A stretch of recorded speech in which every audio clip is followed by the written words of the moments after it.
আমার কাছে কিতাব আছে, ওয়াজাআত সাকরাতুল মাউতি বিল হক, এটা আরবি কিতাব, এটার নামে এটাই আমি পড়ছি এখানে, এটাই আমি আলোচনা করতে চাচ্ছি অল্প একটু। ওইখানে আছে হযরত ওমর ইবনে আব্দুল আজিজ রাহমাতুল্লাহি আলাইহি, বিশ্ববিখ্যাত খলিফা ছিলেন, ইসলামের ইতিহাসের শ্রেষ্ঠ একজন মুসলিম শাসক ওমর ইবনে আব্দুল আজিজ, যাকে ইসলামের পঞ্চম খলিফা বলা হয়। অনেক বড় নেককার বুজুর্গ ছিলেন। ওই কিতাবে লিখছে উনি মাঝে মাঝে কবরস্থানে যাইতেন, আর কবরস্থানের দিকে তাকাইয়া নিজে নিজে বলতেন, ইয়া মাউতু মাজা ফাআলতা বিল আহিব্বা, হে মৃত্যু, হে কবর, বলো না আমার বন্ধুদের সাথে তুমি কি করেছো, আমার বন্ধুরা কোথায়? আইনাল আহবাব আইনাল আসদিকা আইনাল জুল্লাস আইনাস সাম্মার। অর্থ হইল আমার বন্ধুরা কোথায়, আমার ভালোবাসার মানুষগুলো কোথায়, আমি যাদের সাথে বসতাম তারা কোথায়, আমি যাদের সাথে রাত জেগে গল্প করতাম আমার সেই বন্ধুরা কোথায়? তুমি তাদের সাথে কি করেছো, তারা কই এখন?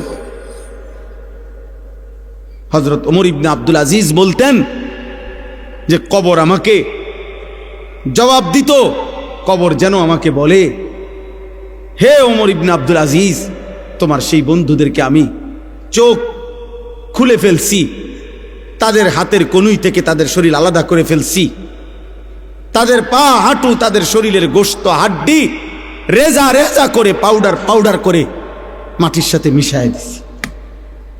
আজ তোমার বন্ধুরা কেউ নাই, আজ তোমার বন্ধুরা কেউ নাই। এজন্য দোস্ত এটা মনে রাখো, আজকে তো ওলামায়ে কেরাম চোখের পানি দিয়ে, মহব্বত দিয়ে, ভালোবাসা দিয়ে কত আহাজারি করতেছে তোমাদের কাছে। জীবনের সবচেয়ে বড় আফসোসের বিষয় রে ভাই, একটা ছেলে হলে মনে রাখো, এর চাইতে লজ্জা, এর চাইতে দুঃখ আর কি হইতে পারে যে বছরের পর বছর, দিনের পর দিন ওলামায়ে কেরাম মুসলমানের কাছে একটু নামাজ ভিক্ষা চাইতে আছে, যে কদ্দুর নামাজ পড়েন। এটা কোনো হিন্দুর কাছে বলতেছে না, এটা কোনো ইহুদিরে বলে না, মুসলমানের কাছে বলতেছে। এর চাইতে আফসোস আর কি হইতে পারে? বুঝেন না হিসাবটা? বলো ছেলেরা, বাপ তোমরা নিজেরা পরিচয় দিচ্ছ মুসলমান, তুমি বলো তোমার বাবা মুসলমান, মা মুসলমান, তুমি মুসলমান। যতবার তোমার ধর্মের পরিচয় জিজ্ঞাসা করছে ততবারই তুমি বললা ধর্ম তোমার ইসলাম, রব তোমার আল্লাহ, নবী তোমার মুহাম্মাদুর রাসূলুল্লাহ সাল্লাল্লাহু আলাইহি ওয়াসাল্লাম, কিতাব তোমার কোরআন, তুমি বললা তুমি মুসলমান। হায়, অথচ খোদার 365 দিন, এক বছর এমন পার হয়েছে যেই এক বছরে নাফরমান কোনো দিন ফজরের নামাজ পড়ে না। হায় নির্লজ্জ, বেহায়া, এই অসভ্য, কেমনে নিজের পরিচয় দিলা মুসলমান? মুসলমান এত বড় জানোয়ার হয়? মুসলমান 365 দিন নামাজ পড়ে না, এটারে মুসলমান বলে? তোমার বিবেকে কি বলে? তোমার ইনসাফে কি বলে বেটা? তোমার বিবেকে কি বলে? একটা ছেলে বলো, একজন বাবা বলেন 30 বছর একজন মুসলমান সুদ খায়, এটা মুসলমানের বাচ্চা?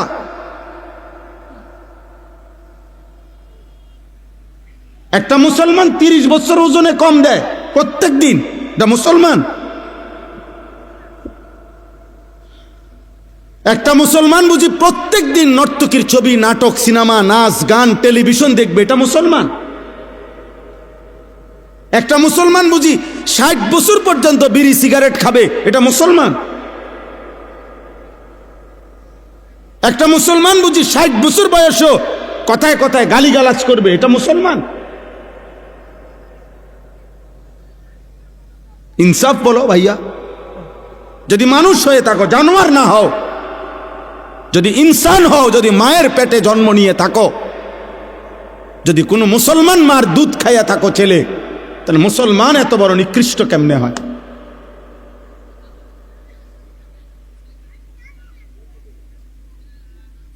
বলো ভাই। রাসূলুল্লাহ সাল্লাল্লাহু আলাইহি ওয়াসাল্লামের সাহাবী হযরতে আনাস ইবনে মালিক, বিখ্যাত সাহাবী আনাস রাদিয়াল্লাহু তাআলা আনহু, নবীজির খাদেম ছিলেন।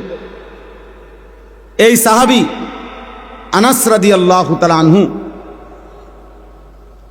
ওমর রাদিয়াল্লাহু তাআলা আনহুর জামানায়, হযরতে ওমর যখন ইসলামের দ্বিতীয় খলিফা ছিলেন, তখন পারস্যে একটি যুদ্ধে মুসলিম সাহাবারা যুদ্ধের ময়দানে সাহাবায়ে কেরাম একটানা 24 ঘন্টা, মানে সারা দিন যুদ্ধ করছে, সারা রাত যুদ্ধ করছে। ঘটনাচক্রে ফজরের মুহূর্তে যুদ্ধের ময়দানের অবস্থা এমন তীব্র ছিল যে কোনোভাবে চূড়ান্ত মুখোমুখি দুশ্মনে আর মুসলমানে সাহাবেরা এভাবে ভিতরে ঢুকে গেছে যে যুদ্ধের তীব্র লড়াই চলতেছিল। ওই কিতাবে স্পষ্ট সব তারিখে আছে। ফজরের নামাজ ওয়াক্ত চলে যাইতেছে, কিন্তু মুসলিম সাহাবীরা যুদ্ধের ময়দানে যুদ্ধটা শেষ করতে পারতেছে না কোনোভাবে। কিন্তু ওনারা তীব্র আক্রমণ কইরা শেষ পর্যন্ত যখন আল্লাহ মুসলমানদের বিজয় দিছে, কিন্তু ঘটনাচক্রে এরই মধ্যে সূর্য উঠে গেছে, ফজরের ওয়াক্ত শেষ হয়ে গেছে। সাহাবায়ে কেরাম সূর্য উঠার পরে গিয়া ফজরের নামাজ কাজা করছে। এই একবার আমি নিজে ইতিহাসের নির্ভরযোগ্য কিতাবে পড়ছি রে ভাই। কিতাবে আছে হযরত আনাস রাদিয়াল্লাহু তাআলা আনহু পরবর্তীতে মৃত্যু পর্যন্ত, আনাস রাদিয়াল্লাহু তাআলা আনহু লম্বা হায়াত পাইছিলেন, উনি অনেক হায়াত পাইছেন, 90-এর ঊর্ধ্বে। পরবর্তী একেবারে বৃদ্ধ অবস্থায়ও যখনই ওনার কাছে ওই যুদ্ধের ঘটনা বলতো, মুসলমানদেরকে আল্লাহ বিজয় দিছেন, উনিও ছিলেন ওই যুদ্ধে, উনি অজরে কাঁদতে শুরু করতেন, কসম খোদার। তো অন্যান্যরা যখন জিজ্ঞেস করতো যে আনাস রাদিয়াল্লাহু তাআলা আনহুকে, সাহাবী আপনি এই যুদ্ধের কথা বললেন, কাঁদেন কা? এই যুদ্ধে তো মুসলমানদের পরাজয় হয় নাই, বিজয়ী হয়েছে, আপনি কাঁদেন কেন? উনি বলছে আল্লাহর কসম, এটাই তো সেই যুদ্ধ যেই যুদ্ধ জীবনে আমার একবার ফজরের নামাজ কাজা করে ফেলছে।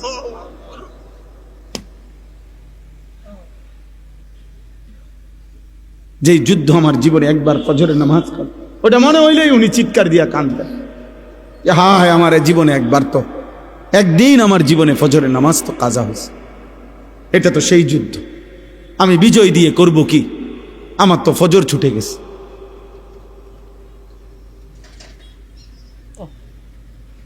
পুরা হায়াতে একদিনের একটি ফজরের নামাজ কাজা হয়েছে, ছেড়ে দেয় নাই। এর জন্য দোস্ত এই পরিমাণ কাঁদছেন যে মৃত্যু পর্যন্ত কাঁদছেন, মৃত্যু পর্যন্ত এই কথা মনে রাখছেন।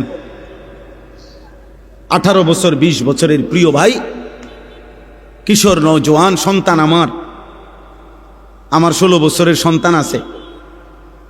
তাইলে তোমরা যাদের বয়স 16, তুমি আমার সন্তান, তুমি আমার সন্তান। আমি তোমারে বললাম 18 বছর 20 বছরের ছোট ভাই, তোকে আমি বললাম, জানতে চাইলাম তোমার কি মনে আছে মোট তোমার এই পর্যন্ত কতগুলো ফজরের নামাজ ছুটে গেছে?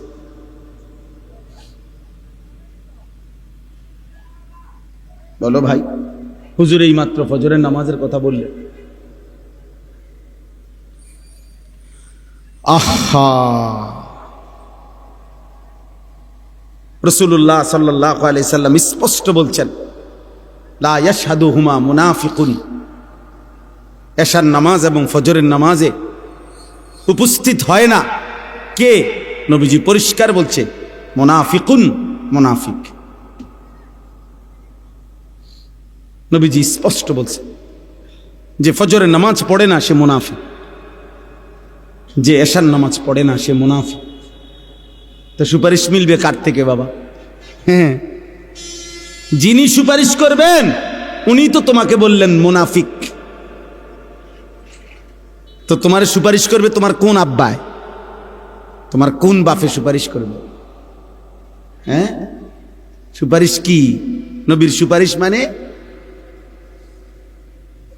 এটার কোনো নিয়ম কানুন নাই। নবী সাল্লাল্লাহু আলাইহি সাল্লাম দুনিয়াতে নাফরমান মৃত্যু পর্যন্ত বিড়ি খাইতে থাকবে, আর মরলেই হাসরের ময়দানে নবী সুপারিশ করে জান্নাত, এই তো না? সুদ খাইতে খাইতে কবরে যাবে, নবীজি হাসরের ময়দানে জান্নাত দিয়ে দিবেন সুপারিশ করে, এই তো সুপারিশ নাকি? কথা বলেন না কেন? এই সুপারিশ। তুমি যুবক নারী দেখতে দেখতে, উলঙ্গ ছবি দেখতে দেখতে, আরে নাফরমান বেনামাজি এই সেজদাবিহীন কপাল নিয়ে তুমি কবরে যাইবা, আর নবী তোমারে সুপারিশ করে জান্নাত দিয়ে দিবে, এইটা নি সুপারিশের অর্থ? কে বলছে এই কথা? কোনো নিয়ম কানুন নাই, কোনো কাগজপত্র নাই, কোনো ফাইলপত্র নাই। আহা আহ, ধোকা দিছে অনেকের, যে কতক্ষণ ডুললে আর গজল গাইলে আর দুইয়ান দুইয়ান জিলাপি খাইলে আর মুখে শুধু কইবা বিড়ি খাও আর সিগারেট খাও, সুদ খাও আর ঘুষ খাও, বেড়ি তোমার পর্দা করুক বা না করুক, হালাল হারাম মানো আর না মানো, শুধু কইবা নবীরে ভালোবাসি। এটা মুখে কইলে সারব, এটা মুখে কইবা শুধু, এটা মুখে শুধু বলবা, গুনাহ ছাড়তে হবে না, বন্দেগী করতে হবে না, এমনি এমনি সুপারিশ হয়ে যাবে। সুপারিশের মানে এই হাউজে কাউসারের পানি আপনি সাফ কলের পানি আপনি সিপ দিবেন আর পানি পড়ে যাব, এটার জন্য কোনো কাগজপত্র দেখাইতে হবে না, এটার জন্য কোনো আমলনামা দেখাইতে হবে না। তাহলে এই জন্য একটা ছেলেকে বললাম, একজন বাবাকে বললাম, যারা ফজরের নামাজ, আমার শায়েখ, আমার হুজুর, আমার উস্তাদ, আমার মুরব্বী বলছেন, আমি এই জন্য ওই কথার তাকিদ করলাম। ফজরের নামাজ মুমিনের নামাজ, ফজরের নামাজ দ্বারা, প্রিয় ভাই ছেলেরা, বাবা শোনো বাপ, এটা কঠিন কিছু না, মোটেই কঠিন কিছু না। 4 রাকাত নামাজ কঠিন না, একটা মোবাইলে অ্যালার্ম দিয়ে রাখলেও উঠা যায়। আবার ঘুমাও, ফজরের পরে লাগলে তোমার ঘুম বাকি থাকলে তুমি আবার ঘুমাইও, ফজরের নামাজ পড়ার চেষ্টা না করলে। বিশ্বাস করেন এটা জরুরি বিষয়, এটা জরুরি বিষয়। ফজরের নামাজ অভ্যস্ত হইতেই হবে। রাসূলুল্লাহ সাল্লাল্লাহু আলাইহি ওয়াসাল্লাম বলছেন এটা, যে ফজর পড়ে না সে মুনাফিক। হযরত আব্দুল্লাহ ইবনে ওমর রাদিয়াল্লাহু তাআলা আনহুমা বলছেন,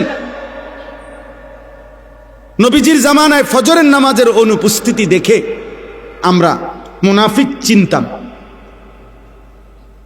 হযরত আব্দুল্লাহ ইবনে মাসউদ বলছে, নবীজি সাল্লাল্লাহু আলাইহি সাল্লাম কারো ঈমানের ব্যাপারে সন্দেহ করলে তাকে ফজরের নামাজে তালাশ করতেন, যদি ভাবতেন সে মুনাফিক কিনা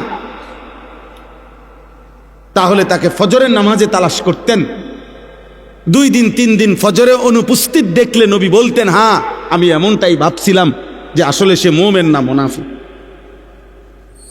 এই জন্য দোস্ত, সব ছেলেরে বলি, প্রিয় ভাই আমার এই কথা মনে রাখো, জুমার নামাজ দিয়া, জুমার নামাজের অনেক ফজিলত, কিন্তু জুমার নামাজের মাধ্যমে মুমিন এবং মুনাফিক চিহ্নিত হয় না ফজরের নামাজ দিয়া। ফজরের নামাজ, ফজরের নামাজ, তুমি তো মনে করছো জুমার নামাজ, না না, জুমার নামাজের নেকি আছে অনেক, কিন্তু তুমি মুমিন নাকি মুনাফিক এটা পার্থক্য করার প্রমাণ, মাপকাঠি হলো ফজরের নামাজ। ফজরের নামাজ। এজন্য হযরত আব্দুল্লাহ ইবনে মাসউদ বলছেন, রাসূলুল্লাহ সাল্লাল্লাহু আলাইহি সাল্লামের জামানায় চিহ্নিত মুনাফিক যারা, মানে বাস্তবিকে যারা সবাই জানতো মুনাফিক মানুষের মধ্যে, অনেক মানুষ আছে গ্রামে এলাকায় সিল মারা, এটা যে চিহ্নিত সুদখোর, এটা মানুষে চিনে, এমন আছে না? হ্যাঁ, চিহ্নিত ডাকাত, চিহ্নিত হারামখোর, এটা মানুষ চিনি কিনা বলেন? এরকম 2-4 জনের নামে সিল লেগে যায় মানুষের, মানুষ চিনে যে এতে একবার চিহ্নিত জুয়ারি, নেশাখোর, এতে গাঁজাখোর, সবাই জানে। সকল থানার মধ্যে, প্রত্যেক থানায় আপনার ওই এলাকার চিহ্নিত সন্ত্রাসী, চাঁদাবাজ, চোর, ডাকাত, ছিনতাইকারী, নেশাখোর, গাঁজাখোর, ফুট্টাখোর, বাবাখোর, ডাইলখোর, হারামখোর, এগুলোর তালিকা আছে, সম্ভাব্য তালিকা এগুলো আছে, এগুলোর ফাইল থাকে, তুমি জিগাও গিয়া। তো হযরত আব্দুল্লাহ ইবনে মাসউদ বলেন, নবীজির জামানায় এরকম যারা চিহ্নিত মুনাফিক, মানুষে জানতো ভিতরে ভিতরে যে সে মুনাফিক, কিন্তু সে তার মুনাফিকি ঢাকবার জন্য তিনি বলেন যে ওই চিহ্নিত মুনাফিকরাও ফজরের নামাজের জামাতে আসতো,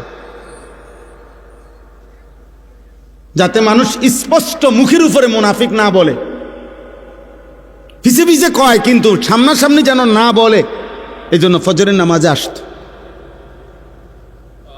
আব্দুল্লাহ ইবনে উবাই মদিনার মুনাফিকদের সর্দার ছিল, সে প্রথম কাতারে নামাজ পড়ত, যাতে মানুষে মুনাফিক না ডাকে। এই জন্য দোস্ত অনুরোধ করলাম, ফজরের নামাজ বিজয়ের নামাজ, ফজরের নামাজ ইনকিলাব, পরিবর্তনের নামাজ। আজকে এই জন্য আমার হুজুরের ওই কথার থেকে আমিও গুরুত্ব দিলাম। তোমরা একটা একটা ছেলে, মনের আমার কাছে কিতাব আছে গাড়িতে, আরবি মোটা কিতাব, ওই কিতাবের মধ্যে লিখছে ইহুদিদের ধর্মগ্রন্থ তাওরাতের মধ্যে আছে, এই কথাটা মনোযোগ দিয়ে শোনো, ইহুদিদের তাওরাত কিতাবের মধ্যে আছে মুসলমানদের ওই জামাত, মুসলমানদের ওই দলের দ্বারা ইহুদিদের চূড়ান্ত পতন হবে, ইহুদিরা চূড়ান্তভাবে ধ্বংস হবে। কিতাবে লিখছে তাওরাতের ভবিষ্যৎবাণী হলো আল্লাযীনা কানু ফি সালাতিল ফজরি কা সালাতিল জুমআ, মুসলমানদের যেই জামাত ফজরের নামাজে ওই পরিমাণ, জুমার নামাজে যেই পরিমাণ। কসম খোদা, ফজর আর জুমা বরাবর না হলে ওই দলের হাতে, ওই ব্যক্তিদের হাতে ইহুদিদের পতন হবে না, বরাবর হইতে হবে। এখন আমাদের জুমার নামাজ আর ফজরের নামাজ বরাবর, আরে মুসল্লি বরাবর 50, 4 ভাগের 1 ভাগ। আমাদের বিজয় অনেক দূরে, আমাদের বিজয় এখনো অনেক দূরে, আমাদের বিজয় এখনো অনেক দূরে। আমাদের বহু মেহনত, আরো রক্ত ঝরাইতে হবে, আমাদের আরো চোখের পানি পড়বে বাপ। আজ তো শুধু গাজাবাসী কাঁদতেছে, আজ তো শুধু ফিলিস্তিনের মজলুম কাঁদতেছে বাপ। গতকালকে রাত্রেরও খবর হলো প্রায় 4.5 লক্ষের চাইতে বেশি ফিলিস্তিনি ছোট ছোট মাসুম বাচ্চা নিয়া বাড়ি ঘর ছেড়ে দিয়ে অজানা উদ্দেশ্যে, আজকের খবর সব পত্রিকার খবরে আসছে, কারো কোনো গন্তব্য নাই, কোথায় যাবে জানে না, পথে পথে হাঁটতেছে খালি পায়ে, একজোড়া জুতাও নেই।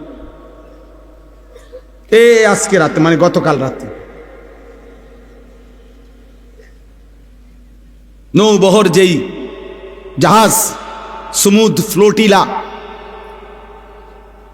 অর্থাৎ এক বিশাল নৌবহর, অনেক দেশের সম্মিলিত মানুষ, আমাদের বাংলাদেশেরও একজন আছে, যারা ফিলিস্তিনে সাহায্যের জন্য যাচ্ছিল, তাদেরকে আটকায় রাখছে, বাধাগ্রস্ত করছে। কোনোভাবেই এই সভ্য পৃথিবীতে, আধুনিক পৃথিবীতে ভাইয়া, কোনোভাবেই মুসলমানদের রক্ত থামছে না। এই বেঈমান অকাতরে ইসরায়েলের ওই বেঈমান ধ্বংস করে দিচ্ছে। এই পর্যন্ত 65, মাত্র 2 বছরে 65,000-এর চাইতে বেশি মুসলমান শুধু গাজার শাহাদাত বরণ করছে। প্রিয় নওজোয়ান, তোমরা মোবাইল দেখো, তোমাদের আর মোবাইলের নেশা শেষ হইল না। তোমরা নারী দেখো বাবা, তোমরা উলঙ্গ ছবি দেখো, তোমরা আর আল্লাহকে সেজদা দিও না, কারণ তোমাদের আল্লাহও লাগবে না, তোমাদের মরণও লাগবে না। তোমরা দেখো, নারী দেখো, ছবি দেখো, মোবাইলের অশ্লীল দৃশ্য দেখো, আর মোটরসাইকেল চালাও, আর সমবয়স বন্ধুদেরকে আড্ডা দাও, নেশা করো, গাঁজা খাও, যা মন চায় তাই করো, কারণ তোমাদের উপরে কোনো মুসিবত আসবে না। তোমাদেরকে শয়তান বলে দিছে, তোমাদেরকে ইবলিস বলে দিছে, তোমাদেরকে শয়তান বলে দিছে যে তোরা ঘাবড়াইস না, তোরা নাফরমানি করতে থাক, আমি দেখব তোদেরকে। হ্যাঁ, ইন্নামা ইয়াদউ হিজবাহু লিয়াকুনু মিন আসহাবিস সাঈর। আল্লাহ বলছে শয়তান তার দল বলকে ডাকতেছে প্রতিদিন যেন সকলে মিলে জাহান্নামী হয়, জাহান্নামী হয়। দুশ্মন আমাদেরকেও ছাড়বে না রে বাপ, আমাদেরকেও ছাড়বে না। আমাদের পার্বত্য চট্টগ্রাম হাতছাড়া হওয়ার পথে। আমাদের পার্বত্য চট্টগ্রাম বাংলাদেশের এই 3টা জেলা, রাঙ্গামাটি, বান্দরবন, খাগড়াছড়ি সহ ওই সাইড যে কোনো মুহূর্তে হাতছাড়া হওয়ার পথে। এই যে এই পরিমাণ একটি ঘটনাকে কেন্দ্র করে খাগড়াছড়িতে আজকে কয়দিন টানা 24 ঘন্টা মারামারি, হানাহানি, গোলযোগ, আগুনে পুরানো হচ্ছে বাংলাদেশে। বাংলাদেশে বাংলাদেশে বাংলাদেশ যে কোনো কেউ বাংলাদেশের ম্যাপ কে বুঝবো, কারে বুঝাইবো? মোবাইল টিপাই তো তোমার সময় হয় না, বুঝবা কি তা? বাংলাদেশের মানচিত্র দেখলেই বোঝা যাবে এ কোনা দিয়া পার্বত্য চট্টগ্রাম। এটা এমন একটা জিনিস যেটা কেচি দিয়ে যদি এমনি কাইটা দেয় এটা আলাদা হয়ে যাবে, বাকি এটা থাকবে। যেই কোনো সময় কেচি দিয়ে কাটার মতো। বাংলাদেশের 10 ভাগের 1 ভাগ হলো এই 3টা জেলা, আর বাকি 61টা জেলা বাংলাদেশের 9 ভাগ। বিশাল অঞ্চল, জেলা যদিও 3টা, এরিয়া অনেক বড়, বিশাল বড় এরিয়া। পার্বত্য চট্টগ্রাম যদি হাতছাড়া হয় তো কক্সবাজার সমুদ্র সৈকত সহ সেন্ট মার্টিন সব হাতছাড়া হয়ে যাবে। আর কিছুদিন পরে দেখবা উত্তরবঙ্গ নাই, রংপুর বিভাগের 8টি জেলায় প্রতিদিন খোদার কসম প্রতিদিন মুসলমান খ্রিস্টান হচ্ছে। তো একদিন, বেশি দিন আর লাগবে না, বিখ্যাত থালা যখন হাতে নিবা তখন আর মোবাইলের এমবিও থাকবে না, আর তোমার মোবাইলের আব্বাও থাকবে না, তোমার ফেসবুকও থাকবে না, ইউটিউব। আমি দায়িত্ব নিয়ে বলছি, বুঝা শুনে বলছি। আমি দিন রাত 24 ঘন্টা আমার মূল ফিকির, মূল কাজ, মূল মেহনত মুসলমানের নওজোয়ানকে নিয়ে ভাবা। তোমরা ভিক্ষা করবা, ভিক্ষা করবা বললাম, কেউ তোমার প্লেটে একটা ভিক্ষাও দিবে না। গাজাবাসীর সন্তান, তুমি দেখো আজকের খবর নাও, ওরা জানে না, ওরা এই ছোট ছোট বাচ্চা, এক এক বাচ্চার কাঁধের মধ্যে, পিঠের মধ্যে, হাতের মধ্যে বাটি, বক্স, গাঁটটি, কত কিছু বোঝা, পায়ে জুতা নাই। ও জানে না ও কোথায় যাচ্ছে।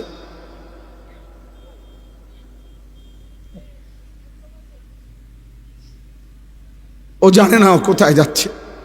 আমার একটা 4 বছরের মেয়ে আছে, আমি প্রতিদিন রাত্রে 2টা, 2:30, 3টা বাজে মাহফিল থেকে যখন যাই ওই পর্যন্ত আমার মেয়েটা সজাগ থাকে। আমি গেলে কিছুক্ষণ আদর করলে, বুকে জড়ায় ধরলে, আদর করলে, আমার লগে কিছু কথা থাকে তার, ও তার ভাই বোন অন্যগুলার নামে বিচার দেয় আমার কাছে, ওই মারছে, এই করছে, সেই করছে, এগুলা শুইনা আদর করে দিলে তোই আমার মেয়ে ঘুমায়। তো গাজার 4 বছরের বাচ্চা মেয়ে হতো এমন, ও তো বাবার আদর চায়, মায়ের আদর চায়। ও জানে না ওর গন্তব্য কোথায়। সে যদি বাচ্চা মেয়েটা, যদি বাচ্চা ছেলেটা যদি তার মাকে বলে, মা কোথায় যাচ্ছি আমরা, কি বলবে মা?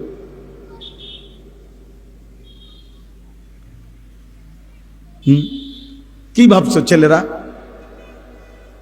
আমরা তোমাকে চেহারা দেখলেই তো বুঝি অধিকাংশই মাগরিবের নামাজ পড়ো নাই, অধিকাংশই এশার নামাজ পড়ো নাই। যুবক, চেহারা দেখলেই বুঝি। চেহারার মধ্যে কোনো দয়া মায়ার চিহ্ন নাই। চেহারার চুল দেখলে বোঝা যায় না মুসলমানের বাচ্চা না বেঈমানের বাচ্চা। চুল দেখলে বোঝা যায় না। প্রতিদিন যত্ন করে 300 টাকা খরচ করে, সপ্তাহে সপ্তাহে 15 দিনে 1 মাসে 300-500 টাকা খরচ করে, আহা মুসলমান বেঈমানের মতো, ওই কুত্তাদের মতো, মুশরিকের মতো চুল রাখতেছ। একজন চুল কাটার পিছনে সময় ব্যয় করতেছে ঘন্টার পর ঘন্টা, অথচ 12 কিলোমিটার পায়ে হাইটা। পত্রিকা আসছে গাজার একটা বাচ্চা 12 কিলোমিটার পায়ে হাইটাও একটা রুটি পায় নাই। এরপরে যখন একটা রুটি নিচে ফিরে আসতেছিল তখন বুলেটের আঘাতে ওই বাচ্চাটা ঝাঁঝরা হয়ে গেছে। ক্ষুধার্ত সন্তান আর রুটি খাইতে পারে নাই। আল্লাহ যেন বলছে, আমি তোরে জান্নাত থেকেই মেহমানদারি করব।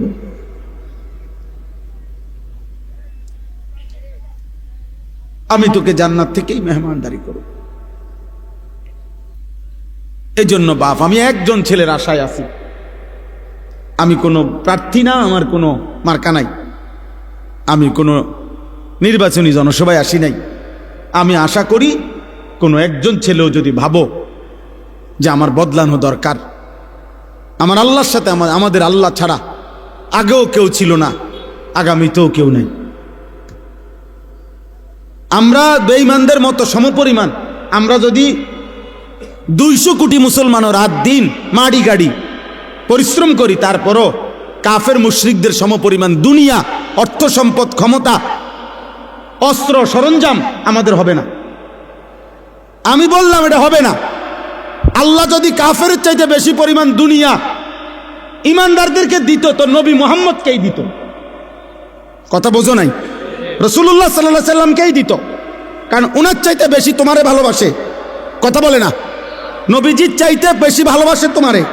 তো যেদিন আল্লাহর নবী পেটে ক্ষুধার কষ্টে 2টা পাথর বাঁধছিলেন, সেদিন আল্লাহ ছিলেন? কথা বলে না? আরে আল্লাহ ছিল কিনা বলো না?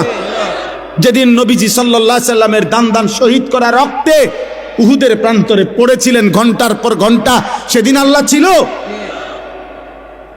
তো তুমি বুঝো না, দুনিয়া মিলবে না বেঈমানের মতো। আমরা যদি বিল্ডিং বানাই 30 তালা, তো বেঈমান স্বাভাবিক বিল্ডিং বানাবে 150 তালা। তুমি ওই পর্যন্ত যাবে কোন দিন? তোমার বিল্ডিং যেদিন হবে 330 তালা, ওদের বিল্ডিং হয়ে যাবে 200 তালা।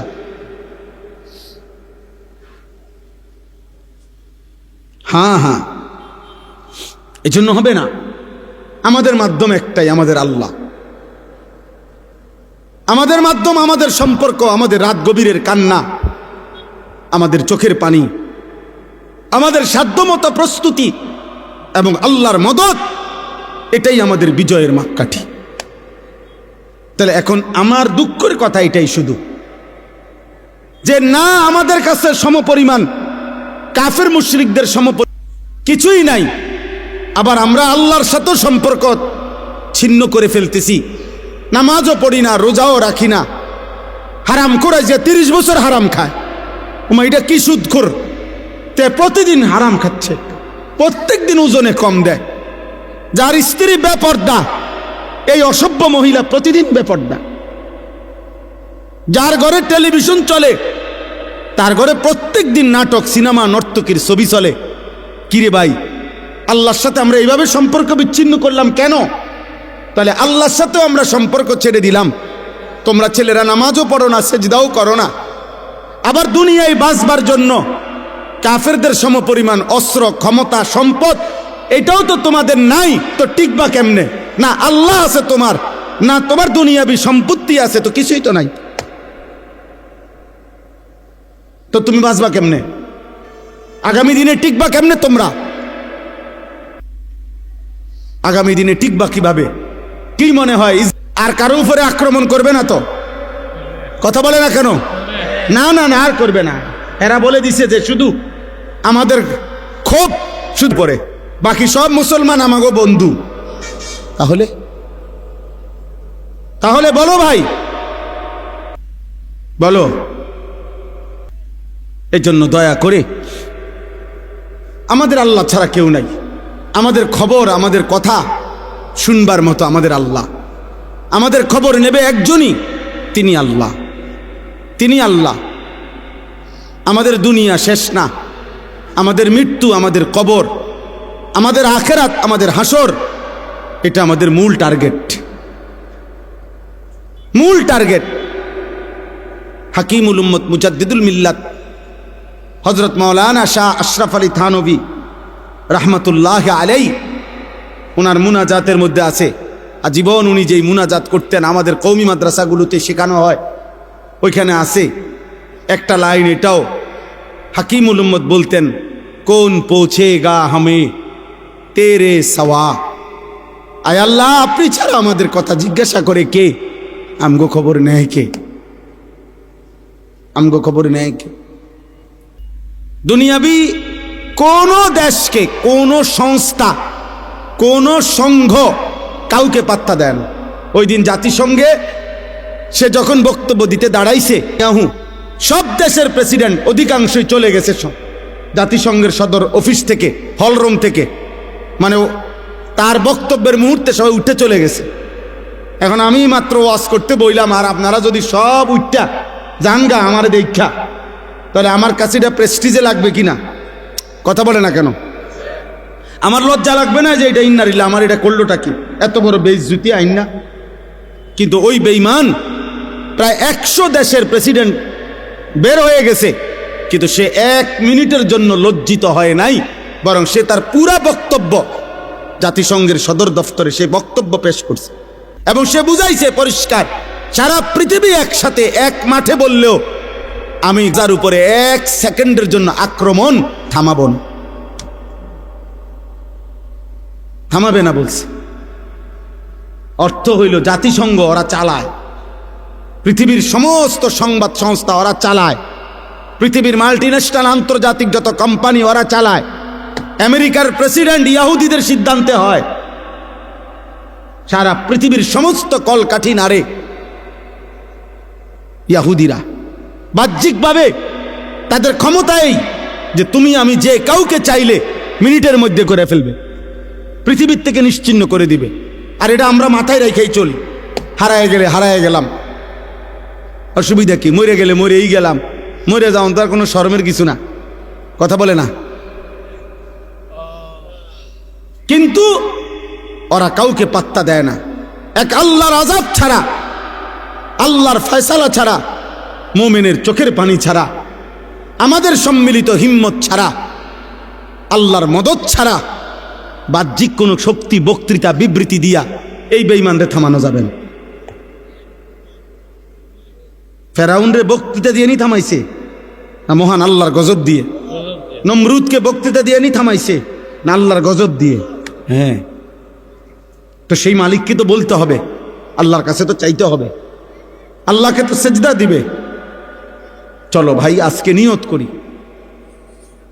আমরা সবাই দিল থেকে আমাদের মৃত্যু, আমাদের কবর, আমাদের আখেরাত, এটা আমাদের মূল বিষয়। সবাই মিলে নিয়ত করো।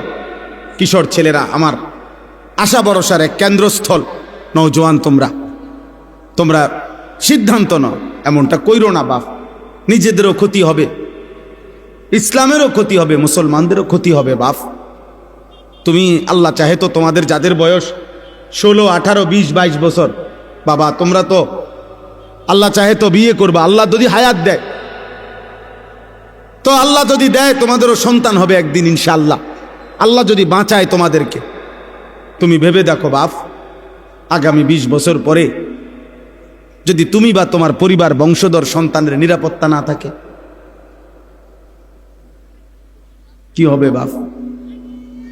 গুনাহ তো আযাব টেনে আনে। কোরআনুল কারীমে আছে কিনা? আল্লাহ এটা বারবার বলছি কিনা? আমাদের সমস্ত আযাব গজব দুনিয়াতে যা হয় কিসের কারণে? গরু ছাগলের গুনার কারণে। কার গুনাহ? কার গুনাহ বলেন না?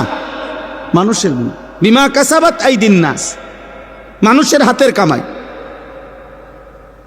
বিমা কাসাবাত আইদিকুম, আল্লাহ বলছে তোমাদের হাতের কামাই। আমাদের গুনাহ না গরু ছাগলের গুনাহ? গরু ছাগলের তো কোনো গুনাহই নাই, কুকুর বিড়ালের তো কোনো গুনাহই নাই। আমাদের গুনাহ আমাদের উপরে আযাব আনবে। নবীজি বলছে তোমাদের গুনাহ তোমাদের উপরে আগুনের বৃষ্টি আনবে। খোদার কসম, হাদিস। তোমাদের গুনাহ তোমাদের জন্য ভূমিকম্প টেনে আনবে। তোমাদের গুনাহ তোমাদের মাটি ধসায় দিবে। তোমাদের গুনাহ তোমাদের চেহারা বিকৃত করে দেবে।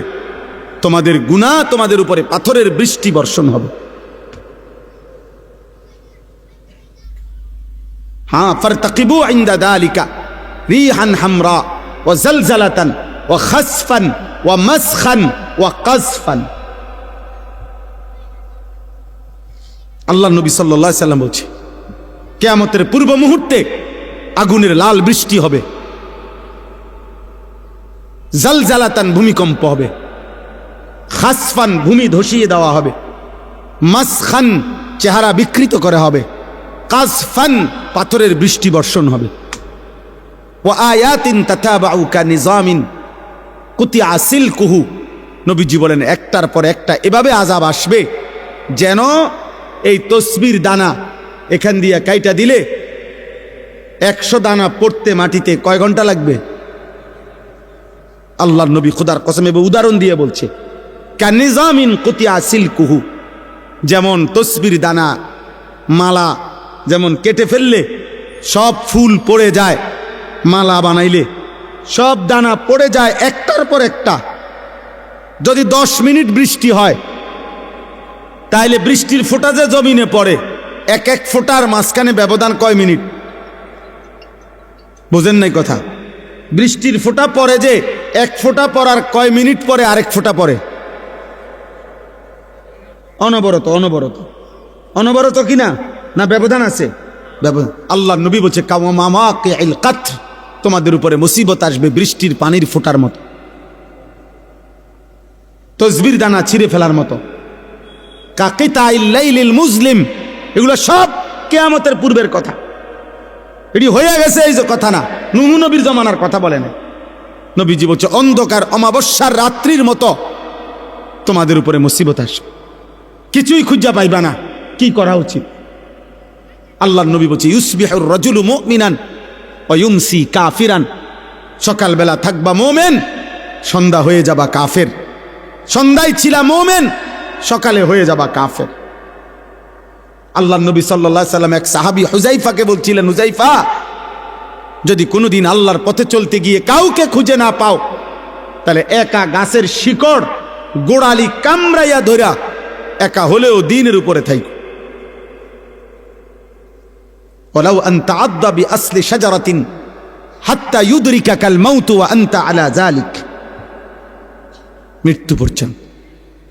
আমি অনুরোধ করলাম, আমরা বলার চেষ্টা করছি, আমরা তোমাগরে বুঝাইবার চেষ্টা করছি। আপনারা যারা বাবা আছেন, অভিভাবক আছেন, আপনারা আপনাদের ছেলের প্রতি যত্নবান হন। খাট পালং আর সোফার ফার্নিচার, বিল্ডিং আর ইট, টাইলস আর বাথরুম নিয়া এত ব্যস্ত হইয়েন না। 1000 বছর যাবত, লাখো বছর মানুষ টাইলস ছাড়াও ঘুমাইছে বাপ, ইমান ছাড়া যেন না ঘুমায়।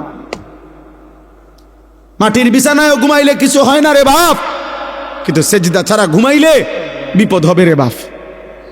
আপনার ছেলে যদি মাটির বিছানায়ও ঘুমাইতো অসুবিধা হতো না, যদি ফজরের নামাজ পড়তো। আর লাখ টাকার যদি পালঙ্কেও ঘুমায় অথচ ফজরের নামাজ পড়ে নাই, তো বিপদ হবে আপনারও, আপনার ছেলেরও, মেয়েরও, স্ত্রীরও। অতএব দয়া করে 2 কথা বললাম। এক, প্রিয় ভাই, তোমরা মনে রাখো, বাবা, যদি আগামীর পৃথিবী নিরাপত্তা, আমাদের জানমালের নিরাপত্তা হতে হয়, আমাদের আল্লাহর সাথে সম্পর্ক ছাড়া হবে না। শুধু বাংলাদেশের একটা দল, 2টা দল নিয়ে ভাবলে হবে না, সারা পৃথিবীর দিকে খেয়াল রাখতে হবে। সারা পৃথিবীর শক্তি যেই কোনো মুহূর্তে পৃথিবীর যেই কোনো অঞ্চলের মুসলমানদের উপরে আক্রমণ করার জন্য প্রস্তুত। আর একবার শুরু করলে আরেকবার ঘুরে দাঁড়াইতে কষ্ট হয়ে যাবে। আজকে ৭৬ বছর যাবৎ ফিলিস্তিনের মুসলমান, এটা হলো ঐতিহাসিক তথ্য। আজকে ৬১ বছর যাবৎ রোহিঙ্গা মুসলমানরা বার্মার বৌদ্ধ কাফেরদের হাতে রক্ত দিচ্ছে। একদিন না একদিন না একদিন। আজকে ৭৬ বছর যাবৎ কাশ্মীরের মুসলমান ইন্ডিয়ার বেঈমানদের হাতে রক্ত দিচ্ছে। একদিন না দোস্ত। এই জন্য একবার কাটিয়ে ফিরে গেলে আরেকবার সোজা হইয়া দাঁড়াইতে অনেক সময় লাগবে, অনেক সময় লাগবে, অনেক সময়।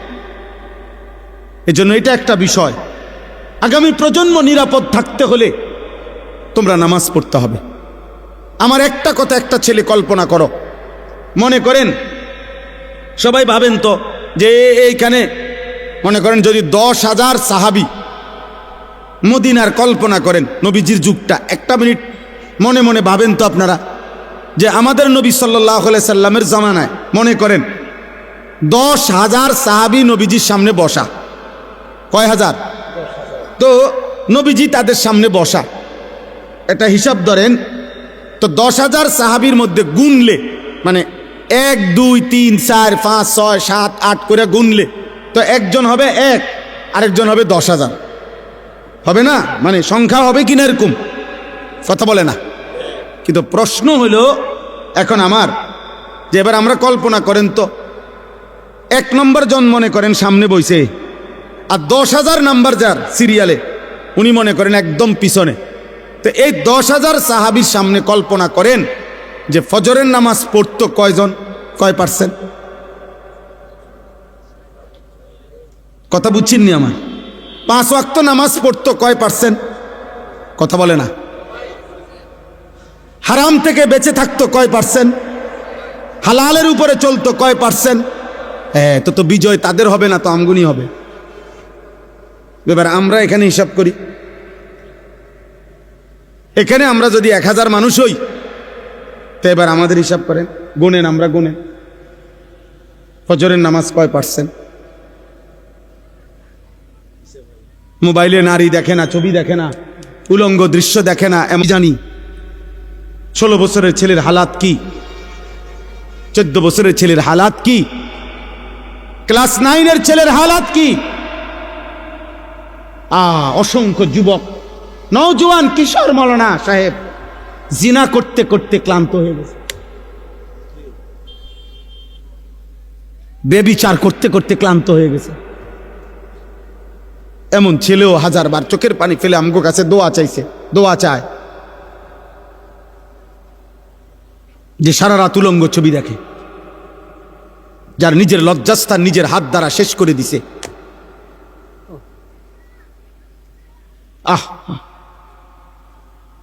কোন মানুষের শরীরের স্বাস্থ্য, শক্তি, শৌর্য সবকিছুই শেষ করে দিচ্ছে। হ্যাঁ, কি পরিমাণ সন্তান, কি পরিমাণ মানুষ নেশাগ্রস্ত দেখেন। আল্লাহ তাআলা যেটাকে স্পষ্ট হারাম করেছেন, নেশার যেই কোনো জিনিস প্রিয় যুবক, এক বিন্দু এটাও হারাম, এক বালতিও হারাম। আল্লাহ নবী সাল্লাল্লাহু আলাইহি সাল্লাম একটা কথা শুধু বলি, মারাত্মক ভয়ঙ্কর একটা কথা আছে। নবীজি বলছে মান শারিবাল খামরা, যে মদ পান করে, নেশা করে, গাঁজা খায়, বাবা খায়, ইয়াবা ট্যাবলেট নেয়, এরকম নেশাগ্রস্ত, খোদার কসম আল্লাহ নবী বলছে তার বড় দুইটা ক্ষতি হয়। এক নাম্বার হলো মান শারিবাল খামরা, যেতে ব্যক্তি নেশা করে, আল্লাহ নবী সাল্লাল্লাহু আলাইহি ওয়াসাল্লাম বলছে তারাকাস সালাহ, সে টোটাল নামাজ ছেড়ে দেয়, তার আর নামাজ পড়ার তৌফিক হয় না। কিন্তু এরপরের কথাটা আরো জঘন্য, এটা বলতেও আমার কলজাটা কাঁপে। নবী সাল্লাল্লাহু আলাইহি ওয়াসাল্লাম বলছে নেশাগ্রস্ত ব্যক্তি অচিরেই ওয়াকা আলা আম্মাতিহি ওয়া খালাতিহি, আপন চাচি, মামি, ফুফি, খালা, চাচাতো বোন, মামাতো বোন, ফুফাতো বোন, খালাতো বোন, এমন নিকট আত্মীয়র সাথে জিনা এবং ব্যভিচার করতে আগ্রহী হয়।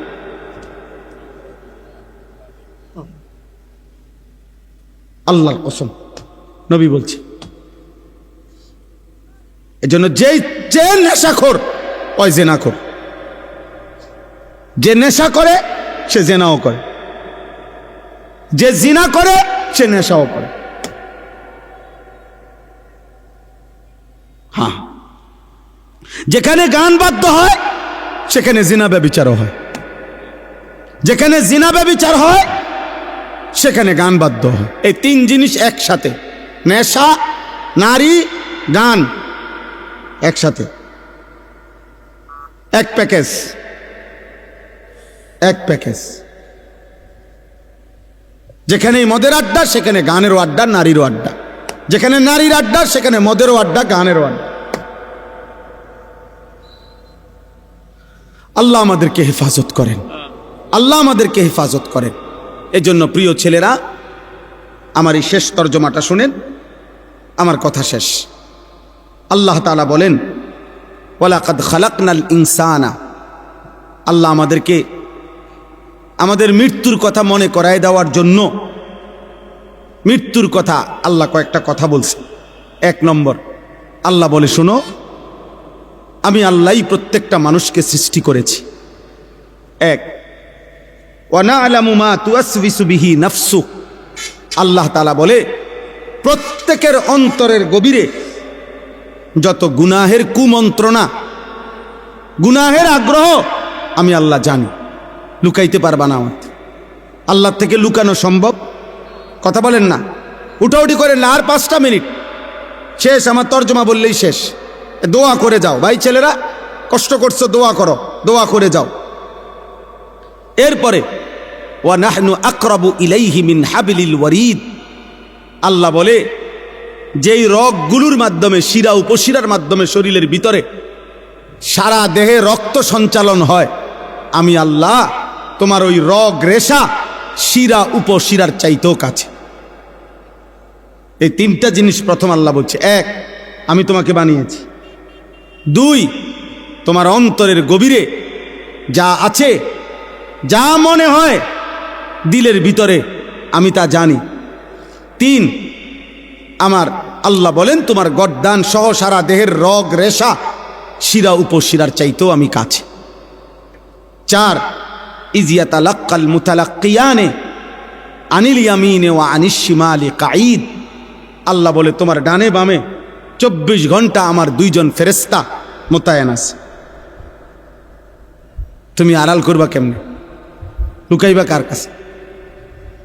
5, মা ইয়ালফিজু মিন কাউলিন ইল্লা লাদাইহি রাকিবুন আতীদ, আল্লাহ বলে তোমার জবান দিয়ে ভালো কিংবা মন্দ যা কিছু উচ্চারণ হয়, জিকির হোক, গালি হোক, ভালো হোক, মন্দ হোক, আল্লাহ তাআলা বলেন আমার একজন তৎপর চৌকান্না, একজন ফেরেশতা আলাদা তোমার জবানের প্রতিটা উচ্চারণ লিখে রাখছে। আলাদা আরেকটা ফাইল হইতেছে। এই 5টা কথা আল্লাহ বলছে যে বান্দা, এক হলো আমি তোমাকে সৃষ্টি করেছি। 2, তোমার অন্তরের শেষ কোণায় ভিতরে যা আছে আমি তাও জানি। 3, এই মাশাআল্লাহ দেখেন, একটা মজার বিষয় হলো এই অনুভূতি জাগলে ভালো। এই যে ওই ছেলে মোবাইল ছবি উড়াইতে চাইছিল, আরো 3-4 জন একসাথে ধমক দিছে।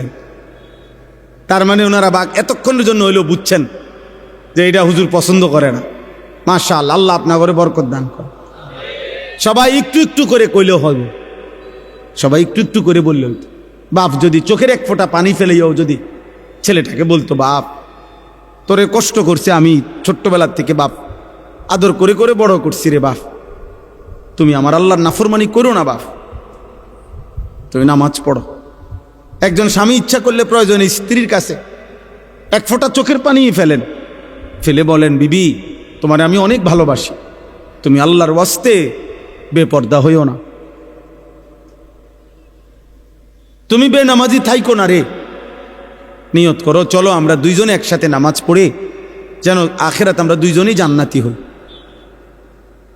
হাদিসের মধ্যে আছে, জান্নাতি বান্দাকে যদি, আরে মিয়া 70,000 না যদি 70 কোটি জান্নাতের হুরও দেওয়া হয়, তারপরেও দুনিয়ার স্ত্রী যদি জান্নাতি হইতে পারে, খোদার কসম ওই স্বামীর জন্য দুনিয়ার স্ত্রীর তৃপ্তির চাইতে, সুখের চাইতে 70 কোটি হুরের সুখ বেশি হবে না, হালাল স্ত্রী যতটা আনন্দময় হবে। হ্যাঁ, কারণ সে যুদ্ধ করে কষ্ট সহ্য করে জান্নাতি হইছে, আর হুর তো জান্নাতেই তৈরি হয়েছে। এজন্য 70 কোটি না, 70,000 কোটি হুরের চাইতেও দুনিয়ার স্ত্রী দাম, যদি সে জান্নাতি হয়। আল্লাহ কোরআনে বলছে উদখুলুল জান্নাতা আনতুম ওয়া আজওয়াজুকুম তুহবারুন। বাহ, আল্লাহ বলছে জান্নাতে, হাসরের ময়দানে আল্লাহ বলবে তোমরা তোমাদের স্ত্রী যাদের নেককার, তোমরা তোমাদের বিবিদেরকে সাথে নিয়ে তোমরা হাসতে হাসতে উদখুলুল জান্নাহ, জান্নাতে ঢোকো, জান্নাতে ঢোকো। এক লগেই তো ঢুকতে দিছিল, স্বামী স্ত্রীরা এক লগেই তো দিছিল। ইয়া আদাম উসকুন আনতা ওয়া যাওজুকাল জান্নাহ, এক লগেই তো থাকতে দিছিল। আদম এবং হাওয়া এক লগে থাকতে দিছিল না? হ্যাঁ, বুঝা গেল স্বামী স্ত্রী নেককার হলে এই মজাটাই আলাদা, এই জান্নাতটাই আলাদা। আল্লাহ আমাদেরকে তৌফিক দান করে। ওয়াজাআত সাকরাতুল মাউত বিল হক। আল্লাহ বলেন, এই দেখেন শেষ কথাটা বোঝেন। আল্লাহ বলে, বান্দা তোমাকে আমি বানিয়েছি, আমি তোমার ভিতরেরটাও জানি, আমি তোমার শিরা উপশিরা রগ রেশারও কাছাকাছি। আমার 2 জন ফেরেশতা তোমার ডানে বামে, আমার আরেকজন ফেরেশতা তোমার জবানের সব লিখে রাখে। এই ব্যবস্থাপনার এই বেষ্টনীর ভেতরেই একদিন ভালো করো আর মন্দ করো, কাজে লাগাও আর নষ্ট করো, এই অবস্থায় একদিন সত্য সত্য তোমার মৃত্যু যন্ত্রণা শুরু হয়ে যাবে আর তোমার মৃত্যু হয়ে যাবে। যালিকা মা কুনতা মিনহু তাহিদ, যেই মৃত্যু থেকে তুমি পলায়ন করতে চেয়েছি, যেই মরণ তুমি চাও নাই কোনোদিন, তুমি না চাইলেও সেই মরণ একদিন চলেই আসবে। আসবে তো? কথা বলেন না? অতএব আপনি বুদ্ধিমান হন আর বেকুব হন, চালাক হন আর বোকা হন, আপনি মরে যাবেন। আপনি হাসেন কিংবা কাঁদেন, মরে যাবেন। সুখে থাকেন কিংবা দুঃখে থাকেন, মরে যাবেন। 3 বেলা খানা খান আর উপাস থাকেন, মরে যাবেন। রাজপ্রাসাদের অট্টালিকায় থাকেন আর জীর্ণ কুঠির কুড়ে ঘরে থাকেন, মরে যাবেন। মরতেই হবে বাপ, চলে যেতেই হবে।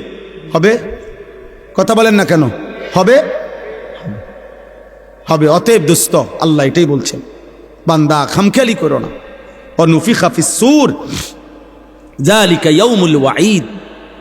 আল্লাহ তাআলা বলেন, ইসরাফিল ফু দিবে আর হাসরের মাঠ কায়েম হবে। আর হাসরের মাঠই ইয়াউমুল ওয়াঈদ, যেই মাঠের যেই দিনের ব্যাপারে তোমাদেরকে ভয় দেখানো হয়েছিল যে আখিরাতের হাসরের আযাব বড় কঠিন, সেটা কায়েম হবে। ওয়াজাআত কুল্লু নাফসিম মাআহা সাইকুম ওয়া শাহীদ। আল্লাহ বলেন, প্রত্যেকটি মানুষকে 2 জন ফেরেশতা হাসরের ময়দানে নিয়ে আসবে। 2 কাঁধের 2 ফেরেশতা, একজন পিছনে থাইকা সামনে আগাইতে থাকবে তাকে, যে আগে বাড়ো আমি পিছনে আছি, আর আরেকজন আমল নামার ফাইলটা হাতে রাইখা তার সাথে সাথে থাকবে। সাইক যিনি, উনি পিছনে থাকবে। শাহিদ যিনি, উনি আমল নামাটা হাতে নিয়ে আল্লাহর সামনে এই ব্যক্তির ব্যাপারে সাক্ষ্য দিবে। আপনি বাইকবেন কোথায়? গাঁটটা চাইয়া একটা চটকোনা দিব ফেরেশতা দেব, বাতিজার ভূত কই যাও? হ্যাঁ, বাঘও কই? পিছনেও একজন আছে, সাথেও আমি আছি, কই যাবা? আসো, হাসরের ময়দানে আসো। ইয়াউমা ইদিন ইয়াসদুরুন নাসু আশতাতা লিইউরাউ আমালাহুম। আসো, আমলনামা দেখতে আসো। এখন দেখবা, এখন দেখবা ফিডা কারে কয়, এখন দেখবা লাথি কারে কয়, এখন দেখবা নারীর মজা, এখন বুঝবা জিনার মজা, এখন বুঝবা নেশার বোতলের মজা, এখন বুঝবা। এক এক লাথি দিয়া দিয়া যখন জাহান্নামে ফেলবে, হ্যাঁ হ্যাঁ আমি মজাক করে বলছি, লাথি দিয়ে দিয়ে জাহান্নামে ফেলবে। জাহান্নামে কোনো জাহান্নামীকে হাঁটাইয়া নেওয়া হবে না, লাথি দিয়ে দিয়ে নেওয়া। ধাক্কা দিতে দিতে নেওয়া হবে। কোনো জাহান্নামী স্বাভাবিক হেঁটে জাহান্নামেও যেতে পারবে না, লাথি দিতে দিতে নিবে, ধাক্কা দিতে দিতে। খুজুহু ফাগুল্লু সুম্মাল জাহিমা সাল্লু। সর্বশেষ আল্লাহ বলেন, লাকাদ কুনতা ফি গাফলাতিন মিন হাদা, বান্দা এই মৃত্যু থেকে তুমি পলায়ন করেছিলে, গাফেল ছিলে, তুমি মনে করছিলে তুমি মরতা না। ফাকাশাফনা আনকা গিতাআকা ফাবাসারুকা আল-ইয়াওমা হাদীদ।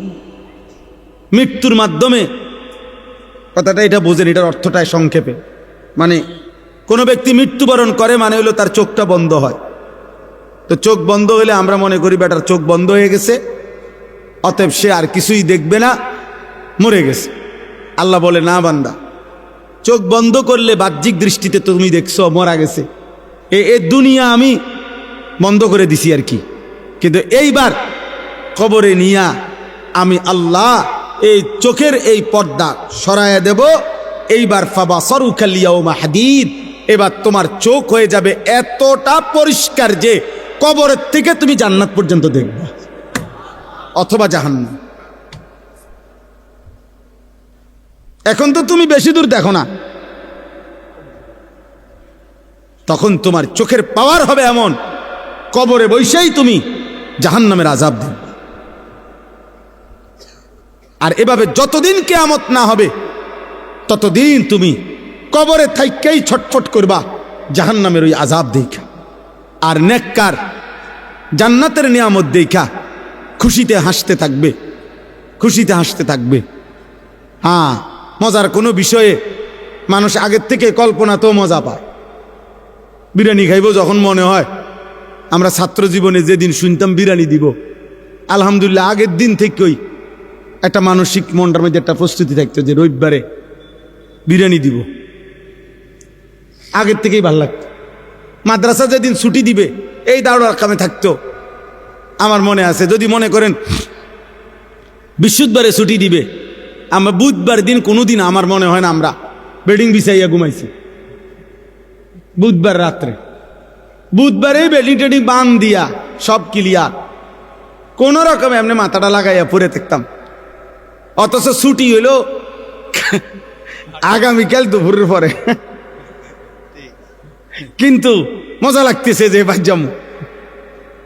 তো জান্নাতি বান্দা জান্নাত দেখেই মজা পাইতে থাকবে আর বলবে, ইয়া রব্বি আকিমিস সাআ, আল্লাহ কিয়ামত হয় না কা, ইসরাফিল ফু দে না কা, হাত্তা আরজিআ ইলা আহলি, আমি আমার পরিবার, আমার হুরেরা, আমার জান্নাতে যামু না আমি। আর নাফরমান বলতে থাকবে হাদিসে, ইয়া রব্বি লা তাকুমিস সাআ, আয় আল্লাহ কিয়ামত যেন না হয়, ইসরাফিল যেন ফু না দেয়, আহা এই আযাবে আমি কেমনে থাকব। আল্লাহ আমাদেরকে হেফাজত করেন। অতএব প্রিয় ভাই, একটা একটা ছেলেকে অনুরোধ করছি, দোস্ত আমি অনেকক্ষণ বললাম, ছেলেরা আমার, একটা একটা ছেলেকে অনুরোধ করলাম, নষ্ট হইও না, নষ্ট হইও না, নারীর ফান্দে জীবন শেষ করে দিও না, মোবাইলটার দিয়া জীবনটা নষ্ট করে দিও না, একটা মোটর সাইকেলের জন্য এমন সুন্দর একটা যুবক নষ্ট হয়ে যায়ও না, 12,000 14,000 টাকার একটা মোবাইলের কাছে এমন একটা হায়াত, এমন একটা জীবন চরিত্রহীন বানায় দিও না, বরং জীবনটা সুন্দর করার চেষ্টা করেন। প্রত্যেকের কাছে অনুরোধ, নবী সাল্লাল্লাহু আলাইহি সাল্লামের একটা একটা সুন্নাত, একটা একটা সুন্নাত আমল করবেন। আল্লাহ তাআলা আমাদেরকে তৌফিক দান করেন। আল্লাহর কথার উপরে সামান্যতম তুচ্ছতাচ্ছিল্য করা, এটা কুফরি, কুফরি, ডাইরেক্ট কুফরি। ইস্তেহজা কুফরি, মানে ঠাট্টা করা, তুচ্ছতাচ্ছিল্য করা, কোনো কথা দ্বারা, শব্দ, আচরণ, উচ্চারণ দ্বারা। প্রিয় ভাই, একটা হলো আমল না করা, আর একটা হলো অবজ্ঞা করা। দাড়ি না রাখা এটা কবিরা গুনাহ, কিন্তু অবজ্ঞা করা, টিটকারি করা, বিদ্রুপ করা কুফরি। এটা জরুরি কথা, কিন্তু এজন্য ফাইজলামি সবখানে না, মস্কারি সব জায়গায় না।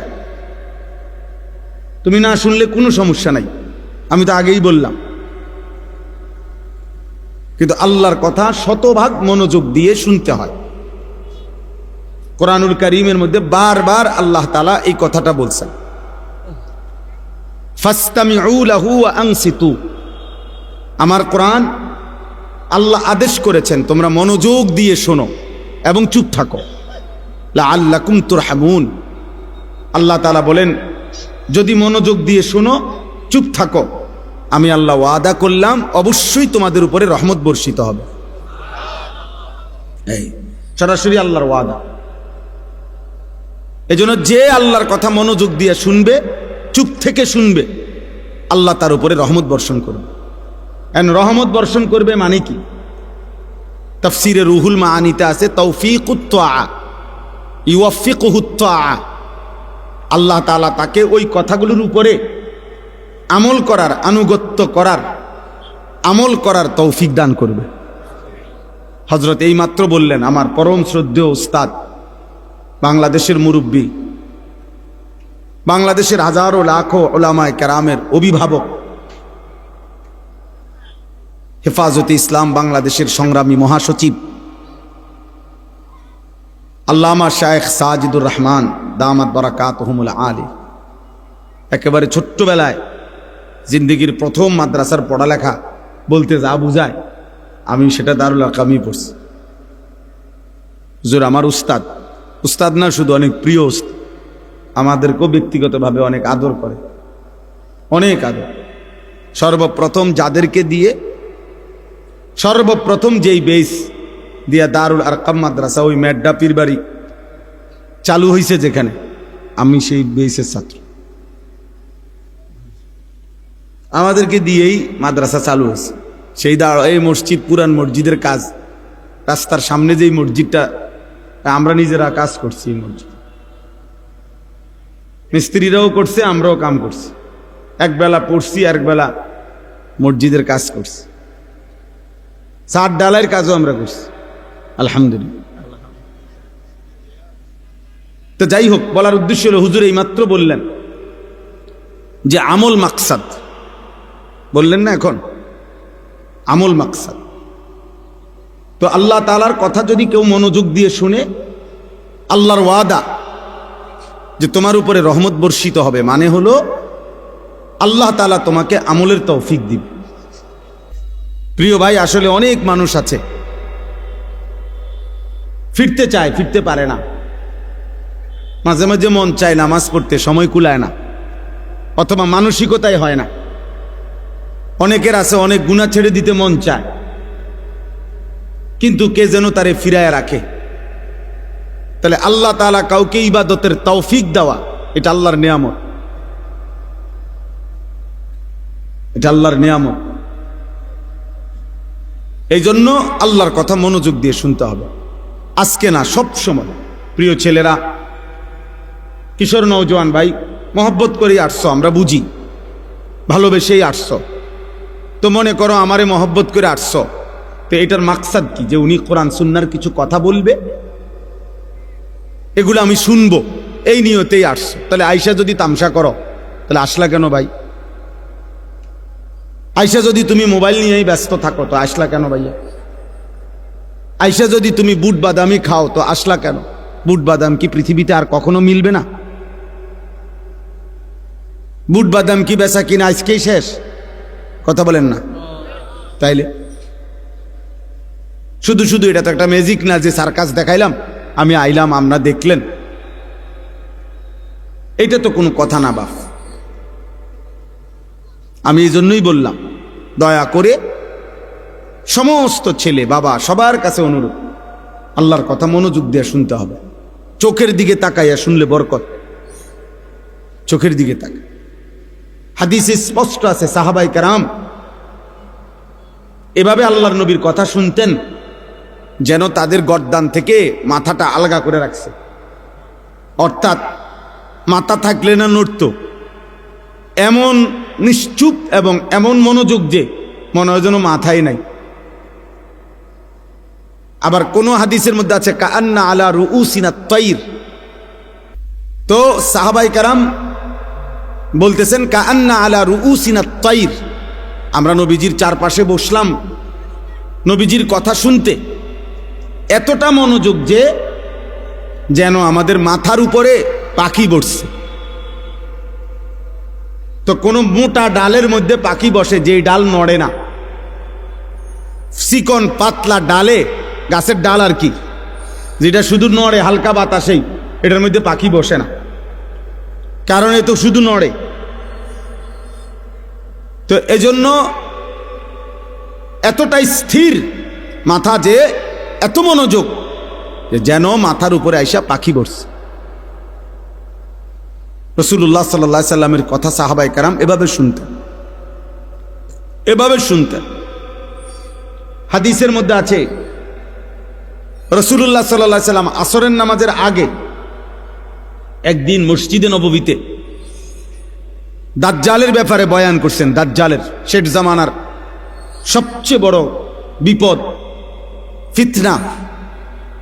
একজন ইমানদারের উপরে সবচেয়ে বড় বিপদ হলো, ইমানের সবচেয়ে বড় পরীক্ষা হলো দাজ্জালের ফিতনা। নবী সাল্লাল্লাহু আলাইহি ওয়াসাল্লাম বলছে, মা বাইনা খালকে আদম ইলা কিয়ামিস সাআ আকবারা মিন ফিতনাতিদ দাজ্জাল। আদম সৃষ্টির পর থেকে কিয়ামত পর্যন্ত একজন মুমিনের জন্য দাজ্জালের চাইতে বড় কোনো ফিতনা নাই। নবী সাল্লাল্লাহু আলাইহি ওয়াসাল্লাম বলছে। এই দাজ্জালের ব্যাপারে নবীজি আসরের নামাজের আগে বয়ান করছেন সাহাবাদের কাছে। দাজ্জালের সবচেয়ে বড় বিপদ হলো, দাজ্জাল মানুষকে ঈমান হরণ করে কোটি কোটি মুসলমানকে মাত্র 40 দিনের মধ্যে বেঈমান কাফের বানায় ফেলেন। একেবারে প্রকাশ্য কাফের, আচরণগত কাফের না, ডাইরেক্ট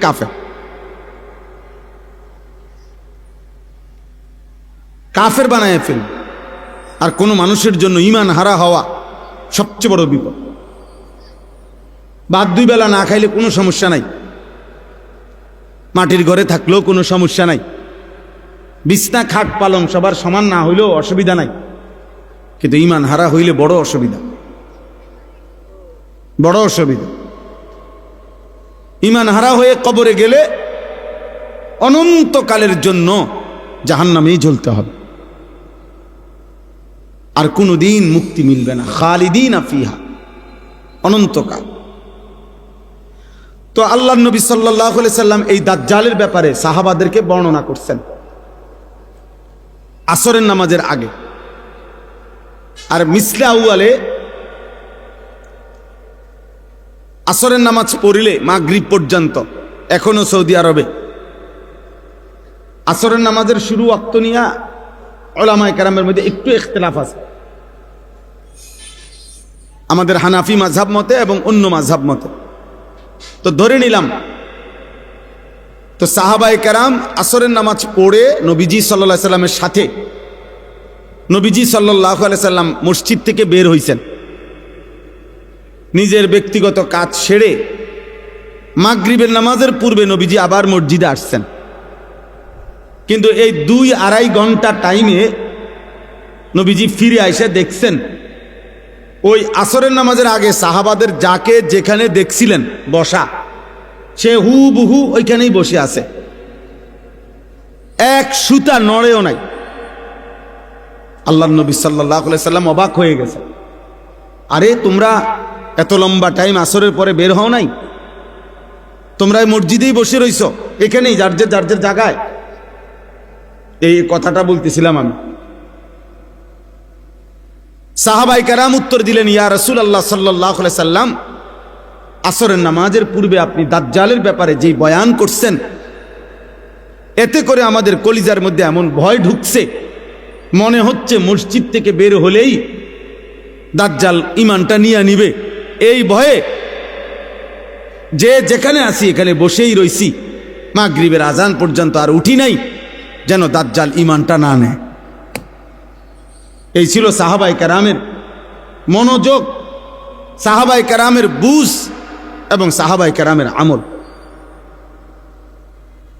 যে এখন শুনছে, অথচ তারা জানে নবীজির হায়াতে দাজ্জাল বের হবে না, নবীজি বলছে, কিন্তু এরপরও এতটা ভয় করছেন। এজন্য দোস্ত, কোনো বক্তা আসলো, সবাই মিলে হুড়াহুড়ি করে দেখে গেলাম, সবাই যার যার মতো ফিরে গেলাম, যে যেমন আছে তেমনই রয়ে গেলাম। প্রিয় ভাই আমার, এতে তেমন কোনো ফায়দা নাই। জনপ্রিয়তা একটি ধোঁকা, এটা ধোঁকা, এটা অজব, আত্মমুগ্ধতা। তরিকতের ভাষায়, তাসাউফের ভাষায় এটা অন্তরের একটি মন্দ রোগ। এই যে মানে আমার এখন অনেক জনপ্রিয়তা, আমার অনেক ভক্ত, নিজের কাছেই নিজে অবাক হওয়া, অথবা অন্যরাও মনে করা কারো কোনো জনপ্রিয়তা দিয়ে বক্তারও কোনো লাভ নাই, শ্রোতারও কোনো লাভ নাই। এটা স্পষ্ট মনে রাখতে হবে। আজকে যদি আমারে বাংলাদেশের 1 কোটি মানুষ না 10 কোটি মানুষও আমারে যদি চিনে, তা আমার কবর রাজাব মাপত তো লাভ হলো কি? তাহলে আমার জনপ্রিয়তা দিয়ে আমার কি লাভ হলো? তা আমি এই জনপ্রিয়তা দিয়ে ঘাস নি কাটব? বলেন বলেন। তারপরে এবার আপনারা বলেন, মনে করেন আমার 1 কোটি মানুষ চিনে, তো আপনার কি লাভ? চিনে আমারে না, তো আপনার কিটা? বলো, একটা ছেলে বলো, বাবা তোমার কি লাভ? আমারে চিনে আরই বুঝলাম। মনে করো আমার 10 কোটি মানুষ চিনে, তো তোমার কি হইছে? তোমার ফায়দা কি? আমারে চিনলে তোমার কি? আমারে না চিনলে তোমার সমস্যা কি? আমি কি তোমার ভাত খাই? তা তাই এই জন্য বুঝাইলাম, জনপ্রিয়তা দিয়ে বক্তারও কোনো ফায়দা নাই, শ্রোতারও কোনো কি নাই, ফায়দা নাই। ফায়দা ওই এক জিনিসেই, ঈমান এবং আমল। ঈমান এবং আমল, ঈমান এবং আমল,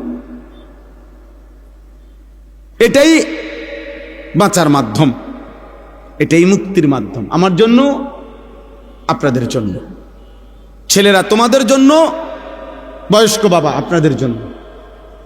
আমরা এইসব মিলাই এলে হইতো না। আমি আপনার উপরে খুশি, আপনি আমার উপরে খুশি, তাহলে তো আমরা মিলে দিলে ব্যস্ত নাকি? হ্যাঁ, না না, মিলে দিলে কুমিল্লা, ব্যস্ত না। আমাদের দেশে কয় মিল্লা জিল্লা কুমিল্লা। তার মানে আপনি আমারে টাকা 500 দিচ্ছেন, আমি আপনারে চা বন খাওয়াইছি, আমরা মিল্লা গেলে হবে না। আমাদের প্রত্যেককেই আলাদা আলাদা। ওয়া কুল্লুহুম আতিহি ইয়াউমাল কিয়ামাতি ফারদা। আল্লাহ তাআলা বলেন, তোমাদের প্রত্যেককেই কিয়ামতের দিন আমি আল্লাহর সামনে একজন একজন, ফারদান আই ওয়াহিদান, আমি আল্লাহর সামনে এসে দাঁড়াতে হবে। ওয়া কুল্লুহুম আতিহি ইয়াউমাল কিয়ামাতি ফারদান আই কি ওয়াহিদান, একজন একজন, একজন একজন, একজন একজন। বাপ সন্তানের সাথে আসবে না, সন্তান বাবার সাথে আসবে না, স্বামী স্ত্রীর সাথে আসবে না, স্ত্রী স্বামীর সাথে আসবে না, ভাই বোনের সাথে যাবে না, বোন ভাইয়ের সাথে আসবে না, বন্ধু বন্ধুর সাথে আসবে না। ইয়াউমা ইয়াফিরুল মারউ মিন আখি ওয়া উম্মিহি ওয়া আবিহি ওয়া সাহিবাতিহি ওয়া বানি। ভাইয়া অন্যদিকে তাকায়ও না ভাই, ওরা বসবে, যারা বসার তারা বসবে। নওজোয়ান এদিকে তাকাও। তাইলে আল্লাহ তাআলা বলেন, হাসরের ওই কঠিন ময়দানে ভাই ভাই থেকে পলায়ন করবে, মা পলায়ন করবে, বাবা পলায়ন করবে, স্ত্রী পলায়ন করবে, সন্তানগুলো পলায়ন। এরপরে আর থাকে কি? এরপরে আর কে থাকে? লিকুল্লি ইমরিইম মিনহুম ইয়াউমাইদিন শা'নুন ইউগনি। আল্লাহ তাআলা বলেন, প্রত্যেকেই নিজেকে নিয়ে ব্যস্ত হবে। ইয়া রাব্বি নফসি নফসি, ইয়া রাব্বি নফসি নফসি। আদম থেকে ঈসা, ১৬ লাখ আম্বিয়া, ১৬ লক্ষ নবী কিংবা বেশি কম, এক বন্ধু ব্যতীত, এক মদিনার বন্ধু ব্যতীত সমস্ত আম্বিয়ায়ে কেরামও বলবে, ইয়া রাব্বি নফসি নফসি, আল্লাহ আমাকে বাঁচান, আমাকে বাঁচান, আমাকে বাঁচান। আমাকে বাঁচা। হযরত ইব্রাহিম আলাইহিস সালাম ইসমাঈলকে দেখবে, ডাকবে না, কিতাবে আছে। হযরত ইয়াকুব আলাইহিস সালাম ওনার ছেলে ইউসুফ আলাইহিস সালামকে দেখবে, কিন্তু ডাকবে না। অথচ এটা সেই ইউসুফ দুনিয়ার হায়াতে যিনি এই ছেলের ভালোবাসায় 40 বছর চোখের পানি ফেলছে। ওয়াবিয়াদ্দাত আইনাহু মিনাল হুজন ফাহুয়া কাযীম। কোরআনে আল্লাহ বলছে ইউসুফের বিরহে কানতে কানতে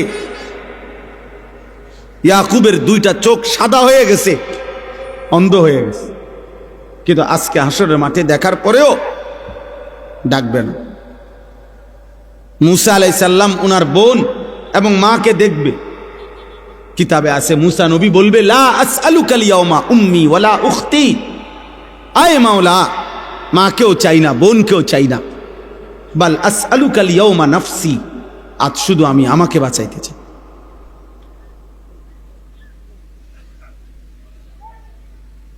জিব্রাইলের মতো ফেরেশতা সাল্লাম, আয় আল্লাহ আমাকে নিরাপদ রাখেন, আমাকে নিরাপদ। রব্বি লা তুখজিনি ইয়াউমা ইউবআসুন। ইব্রাহিম আলাইহিস সালামের মতো নবী কোরআনে আছে, আল্লাহ বলছেন, আল্লাহর কাছে দোয়া করছেন ইব্রাহিম নবী, যে আয় আল্লাহ কিয়ামতের দিন যখন সবাইকে কবর থেকে উঠাবেন, সেদিন আমারে বেইজ্জতি করেন। রব্বি লা তুখজিনি ইয়াউমা ইউবআসুন, আল্লাহ হাসরের ওই কঠিন দিনে আমারে বেইজ্জতি করবেন না। ইব্রাহিম আলাইহিস সালামের মতো নবী বলছে, ভাইয়া তুমি কে, আমি কে? তুমি আমি কে? আল্লাহ তাআলা কোরআনুল কারীমের মধ্যে বারবার বলছে, বন্ধু আমার, আপনি আখিরাত দিবসের ভয় দেখান। ওয়া আনযিরিন নাস, মানুষকে আপনি ভয় দেখান, আখিরাতের ভয় দেখান।